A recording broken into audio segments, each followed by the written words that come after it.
Hello children. Today in part 3 of current electricity, we will first discuss with combination of resistances. We will see equivalent resistance in series and parallel combination. Next we will do with what is a electrolytic cell and concept of electromotive force and internal resistance of cell. We will also study with combination of cells. We will see series and parallel combination of cells. Combination of resistances.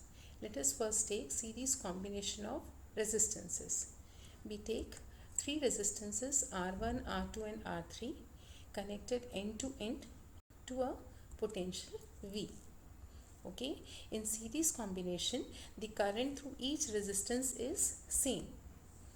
Okay, so if a current I starts from the positive terminal, same current will flow through the three resistances. But the applied potential V gets divided across the three resistances. So V appears as V1 across R1, V2 across R2 and V3 across R3. Okay, so potential gets divided into V1, V2 and V3. As a result, total potential V can be written as V1 plus V2 plus V3. Okay, total potential V is equals to V1 plus V2 plus V3. Now we know that V is equals to IR. So let us take equivalent resistance or effective resistance as R. Okay, if the effective resistance is R, V can be written as IR. Across first resistance V1 can be written as IR1. Similarly V2 as IR2 and V3 as IR3. When we substitute these values, the above equation can be written as IR is equals to IR1 plus IR2 plus IR3. I will cancel off from both the sides and hence the total resistance becomes R is equals to R1 plus R2 plus R3. We can even write it in summation form. If there are n resistances, then equivalent resistance can be written as summation of I is equals to 1 to n Ri. Okay, so we can add all the individual resistances to get the total resistance. Okay, an important point to remember here is the equivalent resistance in series combination is greater than the greatest of all the individual resistances. Okay, the total resistance will be greater than the greatest of all the individual resistances. Okay, next we take parallel combination of resistances. So we have three resistances R1, R2 and R3. They have their endpoints connected to a common point. Okay, so let the two common points be connected to the battery. So the applied potential is V. Okay, in parallel combination, the potential across each resistance is same and hence V will appear across all the three resistances. Okay, so potential across each resistance is same. If we consider total current as I, this current will be divided across the three resistances. Okay, so current will be divided as I1 in R1, I2 in R2 and I3 in R3. Okay, so total current is I and it can be written as I1 plus I2 plus I3. Okay, according to Ohm's law, we know V is equals to IR, hence I can be written as V by R. So if equivalent resistance is R, I can be written as V by R, I1 as V by R1, I2 as V by R2 and I3 as V by R3. When we substitute these values in the above equation, the resultant equation becomes V by R is equals to V by R1 plus V by R2 plus V by R3. And we can cancel out from the entire equation. When we cancels off, the resulting equation becomes 1 by R is equals to 1 by R1 plus 1 by R2 plus 1 by R3. If there are n resistances, we can simply add it up to n terms. Okay, so we can also write it in summation form. 1 by r is equals to sum of I is equals to 1 to n 1 upon ri. Okay, and very important to remember, in parallel combination the equivalent resistance will be less than the least value of the individual resistances. Okay, the equivalent resistance in the parallel combination is smaller than the smallest of all the individual resistance. Okay, electrolytic cell. First, let us see what is a cell. A cell is a device that maintains constant current in a circuit. We know current cannot flow without potential difference. Potential difference is necessary for current to flow through a circuit. So cell provides the potential difference. Cell basically consists of two electrodes represented by P and N. P is the positive electrode and N is the negative electrode immersed in an electrolytic solution. Okay. Now the positive electrode P is at a positive potential with respect to the electrolyte. Okay, it is at a higher potential with respect to electrolyte. The positive electrode has a potential difference V plus between itself and the solution immediately adjacent to it, marked as A in the figure. On the other hand, the negative electrode develops a negative potential relative to the electrolyte adjacent to it, marked as B in the figure. That means there exists a potential difference between the electrodes of the cell. Okay, so as soon as the two electrodes P and N are immersed in the electrolyte, there develops a potential difference across the electrodes. Okay, this maximum potential difference between the electrodes of the cell when no current is drawn from the cell is called electromotive force. Okay, so electromotive force is nothing but it is potential difference, but the required condition is no current should be drawn from the cell. At this instance, whatever is the potential difference between the electrodes, it is a measure of EMF. Okay, so two terms, one is electromotive force and the other is potential difference. So how these two are different from each other? Okay, so let us see the difference between EMF and potential difference. The first point is EMF we know is the potential difference between the electrodes in open circuit, and potential difference is the difference of potential between any 2 points in a closed circuit. So one is in the case of open circuit, EMF is in the case of open circuit, and potential difference is potential difference between any 2 points in a closed circuit. Okay. Secondly, EMF is independent of resistance of the circuit, whereas potential difference is proportional to the resistance between the given points. Okay, one depends upon resistance, that is potential difference depends upon resistance. EMF is independent of resistance of the circuit. Okay, next point, EMF is referred to the source. It is the term used for the source of current in the circuit. Okay, whereas potential difference is measured between any 2 points of the circuit. EMF is always greater than potential difference. It is greater than potential difference between any 2 points in a circuit.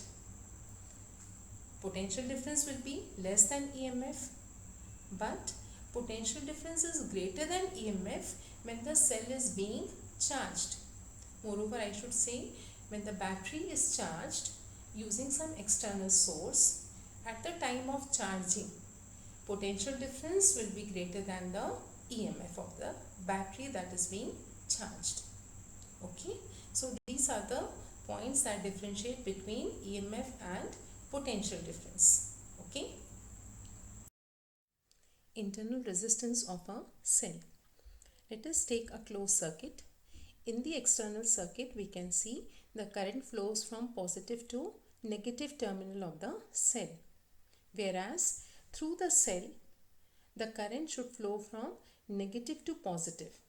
Okay, to complete the circuit, the current will flow from negative to positive terminal through the electrolyte. The opposition offered by the electrolyte of the cell to the flow of current through it is called its internal resistance. Let us see now the factors on which internal resistance of a cell depends. First, the separation between the electrodes. Let us write the separation by L. Greater the separation between the electrodes, more distance the current has to move through the electrolyte, and hence more will be the resistance. So we can say the internal resistance is directly proportional to the separation between the electrodes. Okay. Now, second factor is the common area of the electrodes dipping in the electrolyte. Greater the area of the electrodes dipping in the electrolyte, more space will be available for the charge carriers to collect, and hence resistance will decrease. So we can say the internal resistance is inversely proportional to the area of the electrodes dipping in the electrolyte. Internal resistance also depends upon the nature of the electrolyte and the nature of the electrodes. The electrolyte that we choose should have specific concentration so that the resistance is lesser. Okay, lesser the concentration, lesser will be the resistance offered by the electrolyte to the flow of current through it. Okay, so just as we have for a conductor, resistance depends upon its length, area and nature of material. Exactly in the same way, internal resistance also depends upon separation between the electrodes, L, area of the electrodes dipping in the electrolyte, and the nature of the electrolyte and the nature of electrodes. Let us now derive the expression for internal resistance. We take a closed circuit. We have a cell of EMF E and internal resistance written by small r. It is connected to an external resistance and I is the current flowing through the circuit. This will produce a potential difference across the internal resistance as well as the external resistance. Okay, in series combination, we know that EMF E can be written as V plus small v. Capital V is the potential across external resistance and small v is the potential drop across the internal resistance. We even know V is equals to IR. Hence the equation can be simplified as E is equals to IR plus I into small r. I can be taken common and we can write finally I as equals to E upon R plus small r. Capital R is external resistance and small r is internal resistance. We can see one more expression for internal resistance. We will derive here final expression. Small v, that is potential drop across the internal resistance, will be equals to E minus V. From this equation, from the right hand side we take V common. Okay, and potential drop across internal resistance can be written as IR. So IR is equals to capital V within brackets E by V minus 1. Okay, and hence we can write R as V upon I within bracket E by V minus 1. V upon I can be written as capital R. So we get small r is equals to capital R within brackets E by V minus 1. Here E is EMF, capital V is potential drop across R. And this formula can be used to find the internal resistance using potentiometer. We'll be using this formula for measurement of internal resistance using potentiometer. Combination of cells. First we will start with series combination. Let us take two cells. first of in EMF E1 and internal resistance R1, and second of EMF E2 internal resistance R2 connected in series to an external resistance R. Let I be the current flowing through the circuit. In series combination, the cells are joined end to end so that same current flows through each cell. So current through each cell is same. Let V1 be the potential drop across the first and V2 that across the second. If V is potential drop across R, then V can be written as V1 plus V2. Now we know the relation between EMF and potential difference. E can be written as V plus IR. Hence, V can be written as E minus IR. So, if E be the equivalent EMF and R represent the equivalent internal resistance, then V can be written as E minus IR. Similarly, V1 is E1 minus IR1 and V2 can be written as E2 minus IR2. Now, from the right hand side, we can write E1 plus E2 in one bracket minus I can be taken common, and within bracket we have R1 plus R2. When we see this above equation, on the left hand side we have E minus IR. So when we compare both the sides, we can write E as equals to E1 plus E2. And internal resistance R can be written as R1 plus R2. Okay. So the combined EMF of the two cells connected in series will always be given by E1 plus E2, and total internal resistance will be R1 plus R2, as we normally have for combination of resistances also. Okay. Now let us take a circuit, a general circuit where there are n cells. So total EMF will become NE if all are identical. If their EMF is E, then total EMF will become NE. Total internal resistance will be NR. Okay. And hence resistance of the circuit will be NR plus R. Okay. Where R is the external resistance. Hence, what can we write current as? Current can be written as total EMF upon total resistance. So total EMF is NE and total resistance is NR plus capital R. Now, two cases are possible. If you consider capital R is very small in comparison to internal resistance. So if we ignore R in the denominator, result will be I is equals to NE upon NR, and hence I is equals to E by R.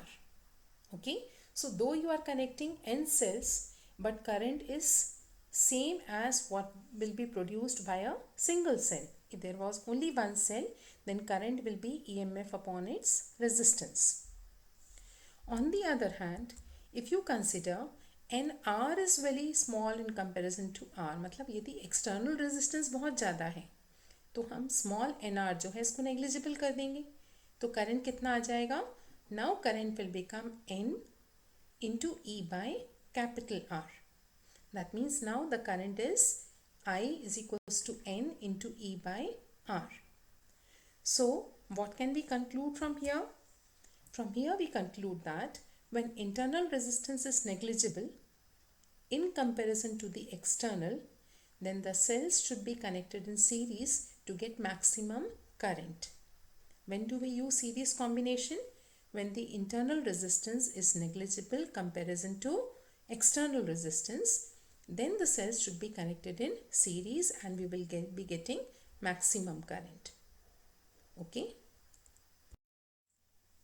Parallel combination of cells.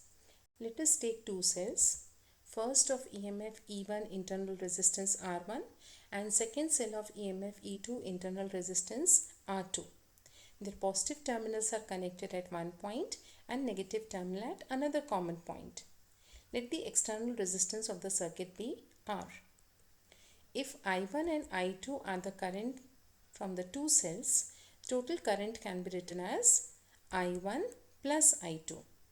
Okay, I can be written as I1 plus I2.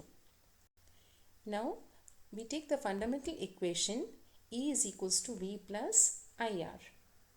Using this equation we can write IR as equals to E minus V, or I can be written as E minus V upon R. Let us use this equation to write I1 and I2. So we can write E minus V upon R is equals to E1 minus V upon R1 plus E2 minus V upon R2. We should remember here potential drop across the external circuit, and across E1 and E2 will remain the same. Hence we can write E minus V by R is equals to E1 minus V by R1 plus E2 minus V by R2. Let us simplify this equation. We can write E by R minus V by R is equals to E1 upon R1 plus E2 by R2 minus V within bracket 1 upon R1 plus 1 by R2. Now when we compare the coefficient of V on left hand and right hand side, we can write 1 upon R as equals to 1 by R1 plus 1 by R2. This equation is identical to resistances in parallel. And from here we can write R is equals to R1 R2 upon R1 plus R2. Now let us take the expression for EMF. E by R can be written as E1 upon R1 plus E2 by R2. Okay, this could be simplified by taking LCM. And in this equation, if we substitute R as R1 R2 upon R1 plus R2, we finally get E as E1 R2 plus E2 R1 upon R1 plus R2. So we got the expression for equivalent EMF and equivalent internal resistance. Now let us take some special cases. Let us take first, we have N cells of identical EMF. So total EMF will be E here. In parallel combination, EMF across each branch is same. So total EMF is E. Internal resistance. In parallel combination, resistance decreases. Total resistance becomes R by N. Okay, internal resistance is R by N. And hence total resistance of the circuit becomes R by N plus R. So now current can be written as EMF upon total resistance of the circuit. Okay. If you take LCM, I can be written as NE upon R plus N into capital R.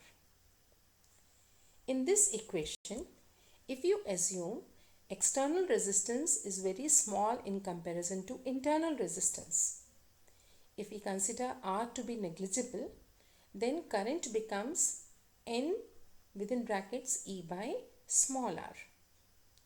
On the other hand, if internal resistance is very small in comparison to external, then I can be written as E upon capital R. Okay, and now we conclude that from the above two conditions we conclude that in which case current is more. In the first case, we will get maximum current when external resistance of the circuit is less than the internal resistance. Okay, when external resistance becomes negligible, then the current in the parallel combination will be maximum. Okay.